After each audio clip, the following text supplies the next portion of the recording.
Welcome back to Let's Grow. I'm Linda Kelly, founder of the Kelly Mental Health Foundation. I'm here with Cassandra Nordal, and we are talking all we need to talk about with the winter stuff, but also COVID. COVID is such a big topic these days, and it's created a lot of complications in our everyday life, in our feelings about the world, even in our relationships. One of the things that we were talking about is just how the isolation has been affecting people lately. And I'm curious, now you've been working primarily from home, not really around a lot of people. How has COVID affected you? At first, I enjoyed it. We had a remote office, so just a little backstory. So we had a remote office, so I was still kind of away, but I still had people come in and visitors, and during the day. So now it's been since March of 2020. I've been working from home and loved it at the very beginning, and I was super excited to start work at 8:55 when I worked at 9. But now, after all these months, it's really isolating. It's definitely, there's a change. So sometimes I'll go like 2 or 3 days literally without talking to anyone, which it's definitely interesting.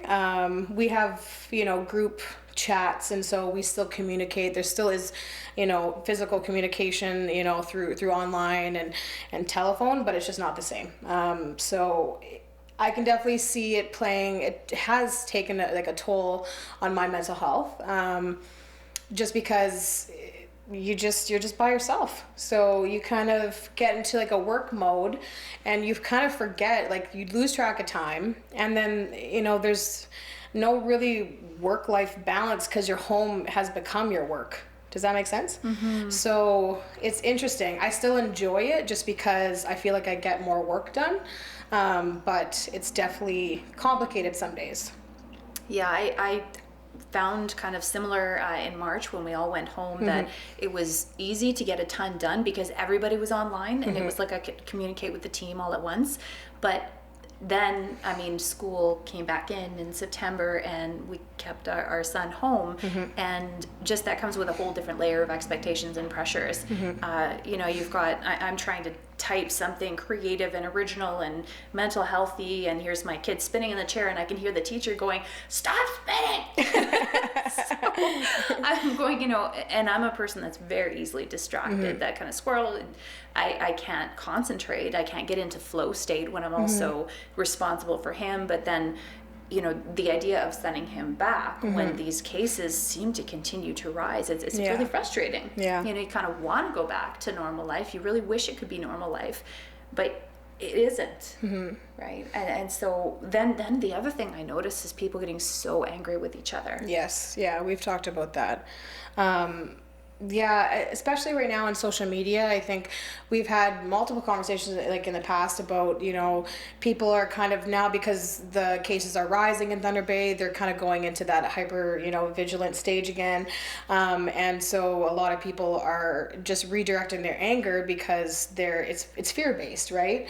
Everyone's really worried. They're getting, more scared to kind of go out in public, which is, again, it isn't a bad thing. Like, we should be only going out right now, as the government has been stating, just for essential, items, and it's fine, but it's just still, you just see so much negativity on social media. And even if you are sitting, say, or standing in Shoppers, you hear these things right now, right? So what can you kind of recommend for people that are going through this? They're feeling like that isolation, they are hearing all this negativity, and they're seeing all this anger around them. So what would you kind of recommend to them? So one of the things to be very much aware of is that when we sense danger, whether that is a hypothetical danger, a psychological danger, or basically COVID being around every corner, we're in a state of fight or flight. So you wake up in the morning, your anxiety meter is from 1 to 10. Just with COVID existing, it's already going to be a 4 or 5. I saw a guy walking into Safeway the other day, and the security started, hey sir, they're following him, and he had forgotten his mask. Oh, okay. So he could have responded really badly. It Yeah. could have been like, I'm embarrassed, I'm ashamed, also don't tell me what to do, and I'm a tax-paying citizen. But he went, oh no, I'm so sorry, and he went like this, and he ran back out to his car, and he made light of it, which was just like, I felt, well, good for him, because if you're embarrassed and you're already in that state of distress, you're going to take things harder, you're going to be more emotional. So number one, be aware of that fight or flight. Be aware from the moment you wake up, how distressed are you already? Take some deep breaths. Try to cut down on the amount of information overload that you were exposed to, because the headlines are teaching us nothing at this point. Yeah. They're not contributing to the value of our lives, our quality of life. You know what the restrictions are. Do what you got to do, but then focus on the good things, right? Even I have a friend that deleted her social media for now, because there's so much of that online vitriol. We're fighting, we're angry at each other, judging pickleball players, and Yeah. But it is what it is. The fighting doesn't help us get this done. At the heart of it, though, everybody wants this to be over, and that's, I think, what to focus on. Everybody wants life to go back to normal, and it can, but we got to be able to work together, and we have to be able to talk to each other once this is over. Calmly, nicely.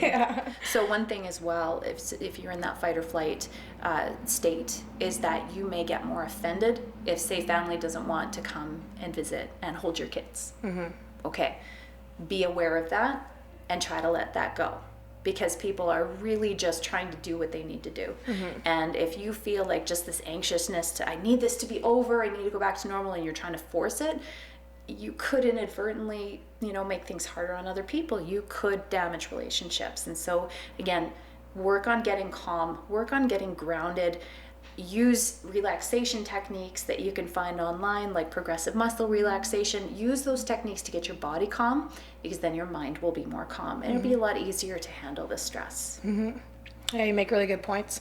Also, I think reaching out to, therapists or counselors at this point in time, I think would be really beneficial, because I think a lot of people are feeling, that worry, that stress, and sometimes, things at home we can't always, it's just not enough sometimes, right? So That's right. Talking to someone isn't a bad thing.